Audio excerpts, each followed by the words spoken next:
Hey guys, welcome to the Sports Fan Network. I'm Andrew. And I'm Travis. We're continuing our previews for the AFC Divisional round of the playoffs. Let's go to a matchup here between the Jacksonville Jaguars and the Pittsburgh Steelers, which, if you guys can remember, back in Week 5 of the regular season, the Jaguars absolutely steamrolled the Pittsburgh Steelers at Pittsburgh, winning 30-9. Ben Roethlisberger threw 5 interceptions in this game. And the Jaguars defense just absolutely dominated the Steelers from beginning to end. So now 3 months later, these two teams are back at it again at the same location. And boy, I'm really excited for this one. This is two contrasting teams here. When you look at the Steelers, they're more of an offensive juggernaut, especially in the second half of the season. They really went on a roll after that game there. Big Ben has been on fire in the second half of the season. And the Jaguars, as they showed against the Bills, that defense is absolutely just elite in almost every single aspect. So, Travis, we're going to start with the Jacksonville Jaguars. What are some of the keys for them to come out of Pittsburgh with a win here? Yeah, well, we'll start with the quarterback position with Blake Bortles. And, I mean, just simple enough, Blake Bortles needs to play better. He only had 87 passing yards in a wild card victory over Buffalo. 87, that's it. That is not going to get it done versus Pittsburgh. Pittsburgh has a great offense, and they have a very underrated defense. Blake Bortles did a really good job running, using his legs in the wild card matchup versus Buffalo. He needs to do that again this week versus Pittsburgh, but he needs to do a better job throwing the ball, attacking the defense downfield, putting less pressure on the running game because basically the running game has been the Jaguars' entire offense. Yeah, Blake Bortles in the game, he actually had more rushing yards than passing yards, 89 rushing yards, which is just crazy that a quarterback he's not like he's Michael Vick or anything going out there and running the ball either. I mean, Blake Bortles, you're right, he's got to play better. They got to have a balanced attack out there because, like you said, another key for the Jaguars in this one has to be to get their running game going because they're a run-first team.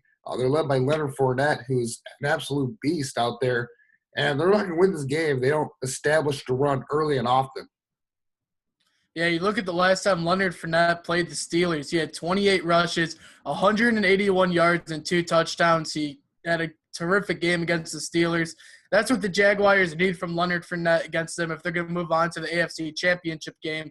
Last week versus Buffalo Bills have a very good run defense, and Leonard Fournette really struggled to get it going. He's going to need a better performance versus a very underrated Steelers defense to help keep the offense going for Jacksonville. They need to score a decent amount of points. But I think the Jaguars defense will keep this not too big of a shootout. I think it's going to be somewhere in the 20s for this game. But for the final key for the Jacksonville Jaguars, the Jaguars defense needs a repeat performance from Week 5.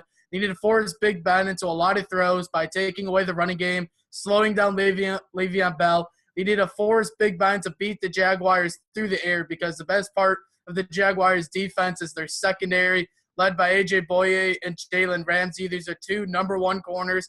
They're very good. They can disrupt any offense in the NFL. They're going to have – Antonio Brown is going to have a very tough time matched up against either one of these guys. Yeah, Antonio Brown's coming off an injury, so we'll see how he responds going into this playoff game. I think another thing for the Jaguars is they need to pressure Big Ben in the pocket because they're not really letting him extend plays using his legs, which is what Big Ben has been accustomed to doing basically his entire career. They have a fantastic pass rush in Jacksonville led by Calais Campbell. And if they can do that and just make Big Ben uncomfortable, which is very hard to do, a lot easier said than done, but they can hit him early and often, that'll go a long way to kind of creating a similar formula to what they had when they beat them in Week 5. But obviously, this is a much different team. Now let's go on to the Steelers. What are the keys for them to pull off the win here and advance to the AFC Championship game? Yeah, the main key is the Steelers need to keep running the football. Even though if it's not working, they need to keep that balanced offense. They need to continue giving the ball to Le'Veon Bell. The first time they played the Jaguars, Le'Veon Bell was mainly shut down. He had 15 carries for 47 yards. This is a very good Jaguars defensive line. But the Steelers, they need to keep running the ball. They need to be balanced on offense. You don't want to happen what happened last time where Big Ben had to throw the ball 55-plus times. And also another key is for their offense is Big Ben needs to take care of the football.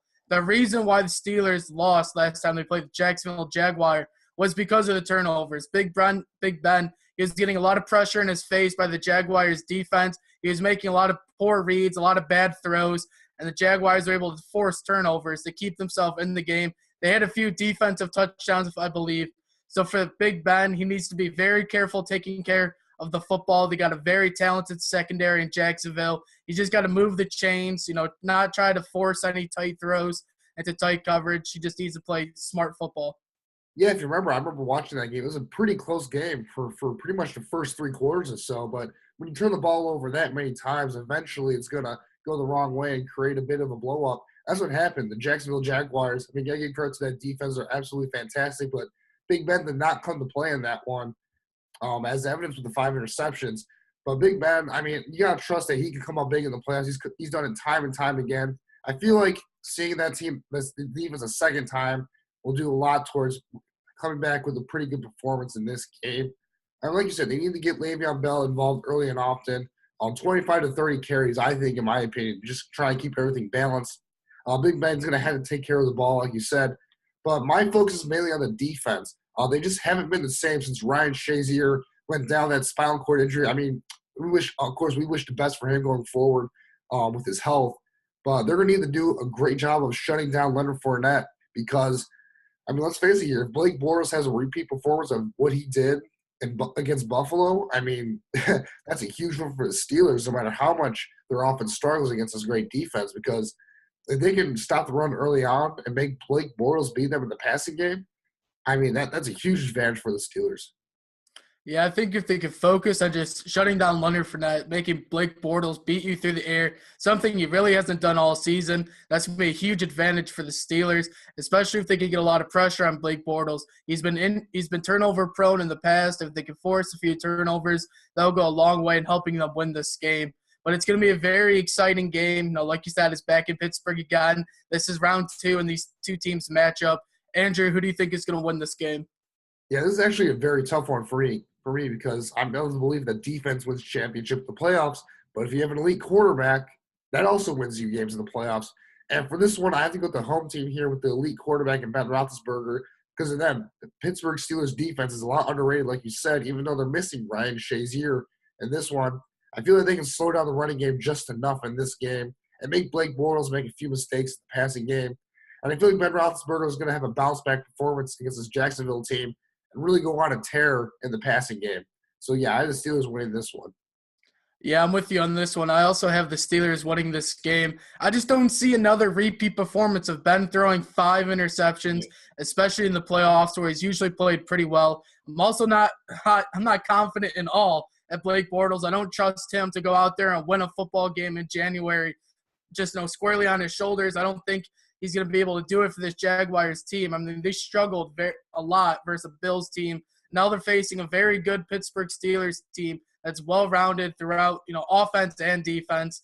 I just don't think Blake Bortles is going to be able to do enough. I think it's going to be a close game. I think the Jaguars defense is going to keep them in it. But I still think the Steelers are going to win this game. Yeah, well, that's our thoughts, guys, on the matchup between the Jacksonville Jaguars and the Pittsburgh Steelers. Let us know what you guys think in the comment section below. Who do you think is going to win the game? What are some of the keys? And who are some of the key playmakers to look out for in this game? And thanks, guys, for watching. Yeah, thank you guys so much for watching. If you like what you saw, if you can leave a like and subscribe, that would help us a lot. That would help us out a lot. And I think we're all really excited to watch these football games this weekend.